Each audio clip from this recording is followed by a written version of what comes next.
Anyway, we could ask Rabbi Hertzberg. He knows a lot about Israel. One of the main reason we asked Rabbi Dr. David Hertzberg to join us this morning is because this coming Shabbat, the 4th of July, 2026, is the 50th anniversary of the amazing miracle at Entebbe, July 4th, 1976. Rabbi Hertzberg is going to be doing a special Israel at 78 episode at 9 a.m., 35 minutes from now at 9 a.m. Eastern Time about Entebbe. And we have an opportunity to commemorate the anniversary, and a lot of people have no idea what Entebbe is at this point.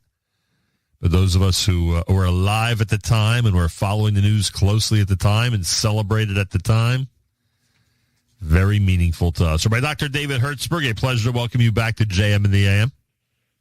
Good morning, Nachum. And I know a friend our age who's going to Karnegat, so you're good. Seriously? And yeah, apparently, the first Ashkenazi shul has been founded in Karmegat, called Karmei Tzion, and both the older, I don't want to say elderly, but the older members of the community and the Ashkenazi members of the community supposedly are feeling more and more welcome. So I'm not taking it off my list, Rabbi Hertzberg.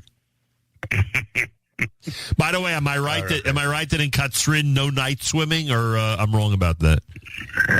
I'm no expert on that. No, I'm just wondering, in Katzrin during the summer, is it 50 degrees at night? Is it 40 degrees at night? Is it 80 degrees at night? It's interesting. I've not been up there recently at night, so I really can't, but I'm not much of a swimmer even during the day. So. No, I got that, but I'm just saying, I'm wondering if people are schwitzing at night in Katzrin up in the Golan Galil region. All right, folks, it's hard to believe for those of us who lived through it, for those of us who, were around and following the news, even though we were thousands of miles away. It's hard to believe that it's the 50th anniversary of the Entebbe Miracle.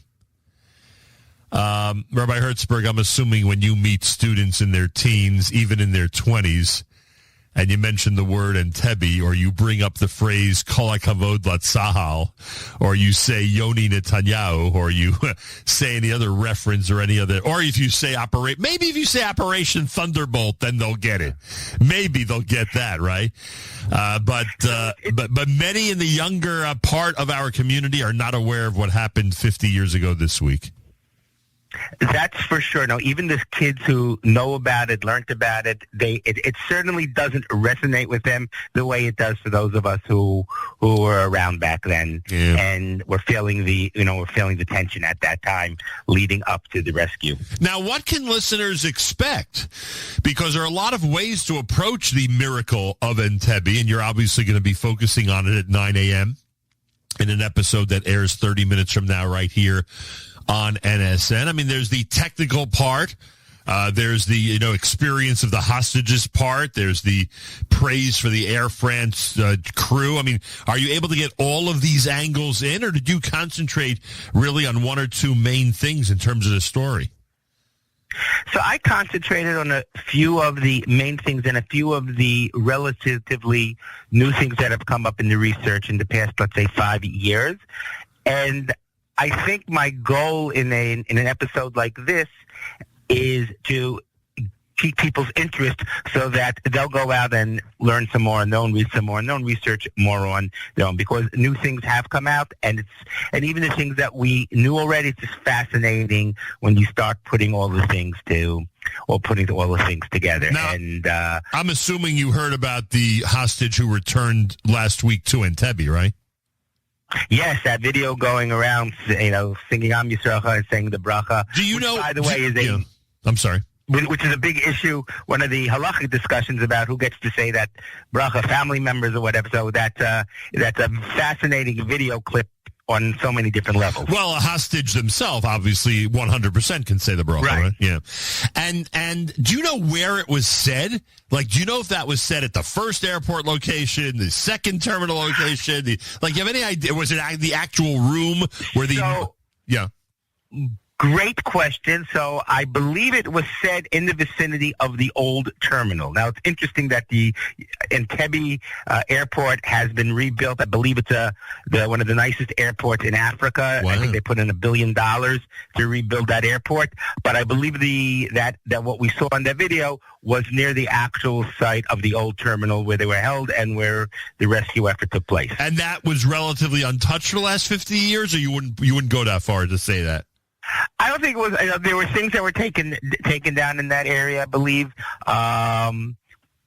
So I wouldn't say it was untouched, but I believe the old terminal building is still there. Rabbi Dr. David Hertzberg is with us. Those of you who are tuned into JM and the AM late in the show, you know that he does a Israel at 78 program today, Tuesday at 9 a.m. Eastern Time. Today he'll be concentrating on the miracle at Entebbe, which happened on the 4th of July back in 1976. It's 50 years later, believe it or not.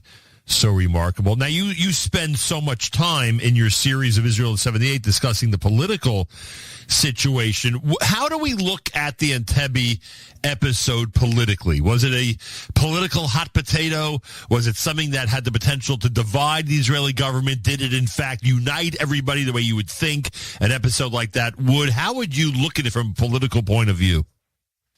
So interestingly enough, the opposition led by Menachem Begin at the time, when Rabin was prime minister, informs him what's going to happen, right, gives Rabin his total support. In fact, there's a clip of Begin speaking in the Knesset after the event, after the rescue, giving what we would call Yeshivah to Rabin, and he said, I'm sure we're going to fight again in the future and fight, very viciously to a degree, but today you get the Yeshivah. Today we're with you, and this is amazing. And You definitely had that unity at that point.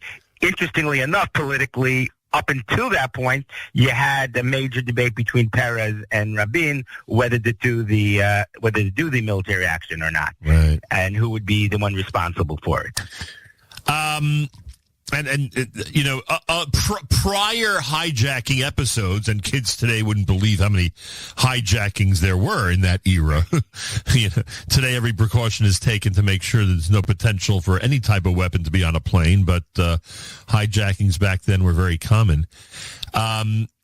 We know from prior episodes that there was always this discussion about what type of celebration there should be. In one of the famous hijackings, some of the Jewish people were released, others were still being held hostage, and many Torah giants at that time said you cannot celebrate because there's still people who are being held, etc., etc.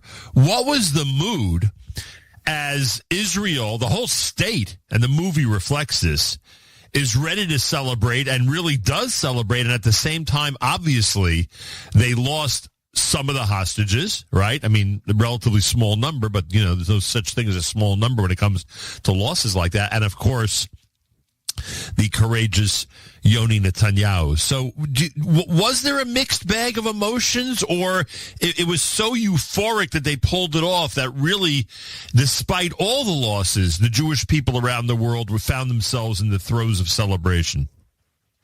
So I think, as we can see on those videos when the hostages are getting off the plane, the major tone was definitely euphoric, and there was a euphoria there. Certainly in Chutz La'aretz there was that euphoria, because a lot of the smaller details of some of the things that went wrong, right, or the casualties we didn't know yet. Right, they had to emerge. Several of the hostages were killed, and several of the soldiers, besides Yoni, who was killed, were critically injured. Right. So in those individual cases, certainly wasn't celebration, but the overall nature seemed to have been that euphoria, and it ended, for better, for worse, that level of terrorism of the hijack. Today, let's say, for example, there are going to be marshals on every plane. Right. There are armed marshals on certainly the international flights. Is there footage of Yoni Netanyahu's funeral? That's a good. I know there's a lot of there. There must be. I didn't view it. I mean, there always the footage of Netanyahu of Bibi Netanyahu every year on the Yurt site. Right. I just saw the one most recent. Right. But of the funeral itself, actually, oddly enough, even though Shimon Peres and Yoni Netanyahu were from very different parties, there was actually a closeness there because Shimon Peres gave a eulogy at the Levaya of Yoni Netanyahu, and he spoke very, very beautifully about Yoni, and that created a certain bond between Peres and Netanyahu. Wow. Remember when we were growing up, how many babies were named Yoni? Remember, if you meet a kid born between 76 and 80, a boy or even a girl born between 76 and 80, there's a shot that they're named Yoni. No, it was quite the and then of course all those movies in Yoram Gaon playing him, and I wonder what the accuracy is. Do you have a comment about the accuracy of the? So actually, the regarding the Netanyahu, the Yoram Gaon movie, the Operation Thunderbolt, right. In terms of the timeline, it is pretty accurate. It does follow the time. Obviously, a lot of discussions that are filled in. Were made up or fictionalized or imagined, right. But the timeline itself is more or less accurate. And how quickly? And again, anybody not familiar, you got to either watch the movie or do a little bit of research or listen to Rabbi Hertzberg. How quickly they start developing the plan? You know, getting a car that looked like Idi Amin's car, et cetera, et cetera. Well, that's the really crazy thing. So many of the things were just improvised at the last minute. I mean, that car was not thought of till I think the Friday before. Wow. Someone say, and then, get this, they could only find in Israel one white Mercedes, and they had to then paint it black. Right. They could only find one Mercedes to use, and it was the wrong color. So then they spent Friday painting it. Are there any artifacts of the mission? Like, is that car around somewhere? That car is around. I'm not sure where it is. That car is around. It might be in one of the museums, but that car, I believe, is around. There are some things in the Rabin Museum, the Rabin Center in Tel Aviv. There's some artifacts that are definitely there. That things from the and every so often you bump into. I remember having bumping into a taxi driver in Israel who was in the Air Force. It happens to tell me he was in Entebbe. Wow. Yeah, how many can make that claim? Like you think around how many soldiers actually made the trip? So actually, probably more than we think, because in Yoni and the Sayeret Matkal, which were the tip of despair, I think there were about 31 soldiers. Wow. But then you had about another 70, 80 soldiers doing support, like Golani. As a matter of fact, the commander of the Golani became Shomer Torah Mitzvahs at that. So you had about another 70, and then you had medical teams, and then you had all the Air Force people.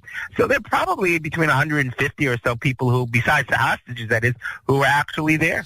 So it's not outlandish, out of the bump into someone who said I was in Entebbe. And do we have a clue how many hostages are still alive? Meaning how many are still around? Right, that I don't know.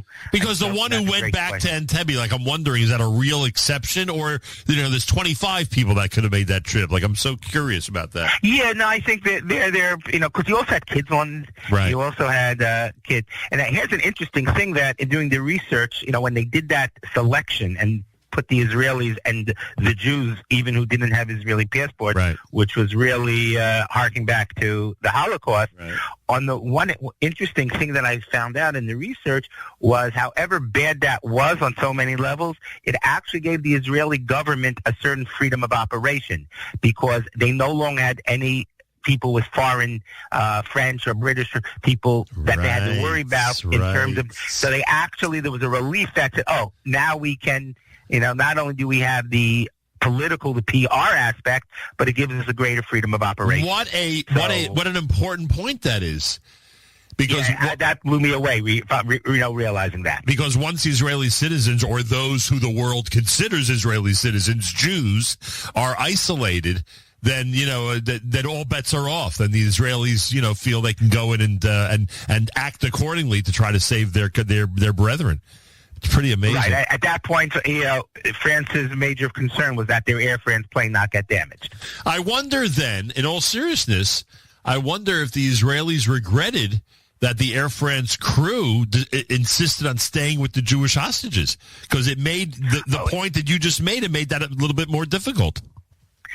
Interesting. I don't. That's a good question. I don't know. And what do you think in general? What do you think in general of the Air France leadership deciding they've got to stay with them? It's pretty remarkable. You think about it, especially in today's standards. It's pretty remarkable they didn't take the opportunity to just get out.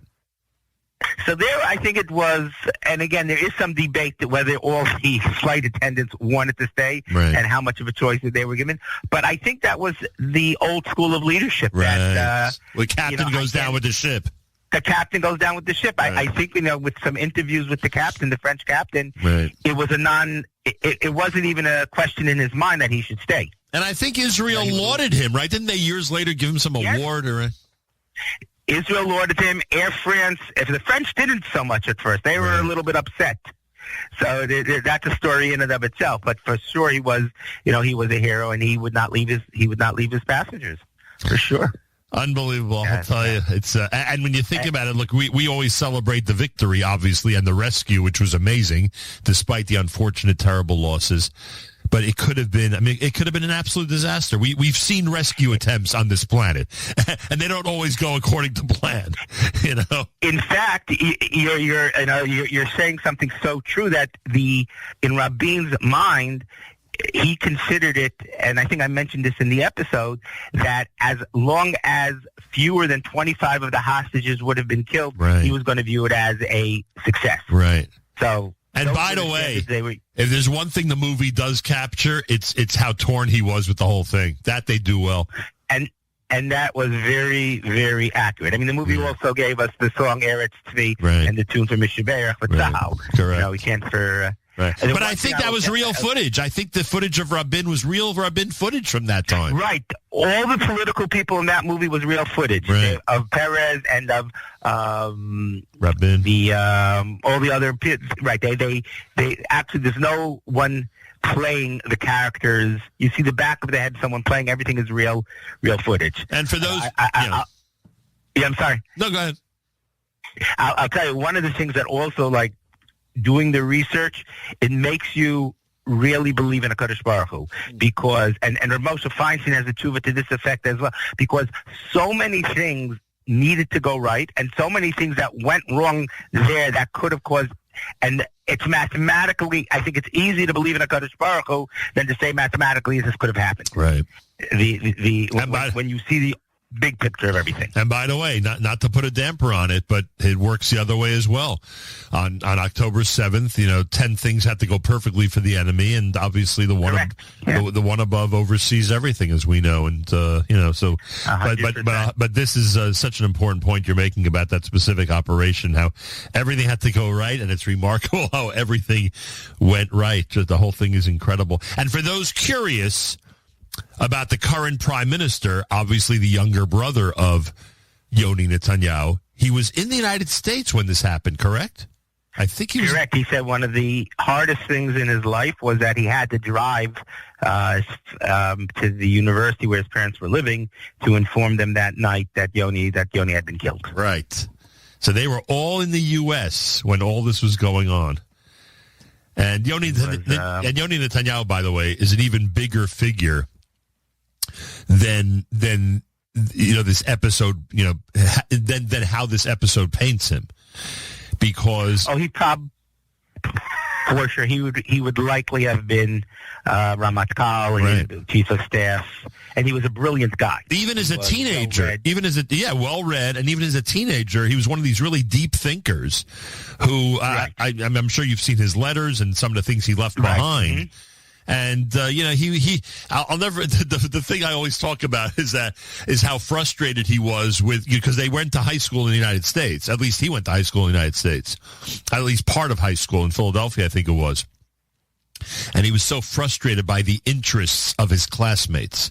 He felt they were so inane and shallow. And he was wondering, where's all the idealistic thinking about nationhood and about values? And, and I'm like, wow, if that doesn't tell you what kind of kid he was, that really is a great insight into him. Right. You see that in his letters, in the book. Unbelievable. Anyway, there you have it. Big miracle took place 50 years ago this week. It's called Entebbe, folks. If you're not familiar with that airport, it got international attention, the airport. Can you imagine? It's probably the only African airport anybody around the world can name, right? I don't think there's any other. Well, that's why now they're Israel's friend, and they have $1 billion. Maybe I'll lead a trip there one day. Well, an Israel friend and what? They are in very good terms with relatively good terms with Israel. Wow. Uganda. And Netanyahu himself went there on the 40th anniversary, I believe, 10 years ago. As Prime Minister. As Prime Minister.